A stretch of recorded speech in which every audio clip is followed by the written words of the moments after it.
error helps doom the Mets again. This has been a tough homestand, as Ronnie mentioned, for this team defensively. And David Wright's been in that mold. You look at Wright, he's had 7 errors in the last 10 games coming into today. And talk to Wright, and when you talk to Chip Hale, the infield coach, about this team, and Chip said, the thing is about David is that mechanically I think he's actually been pretty sound. He said he's had some strange ones.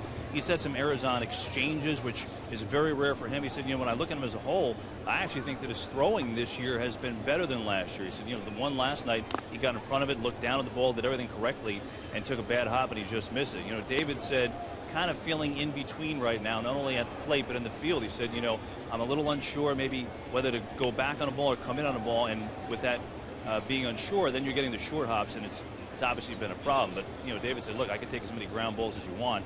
It's not going to simulate what's going on in a game at this point, so it doesn't seem like the extra infield will help.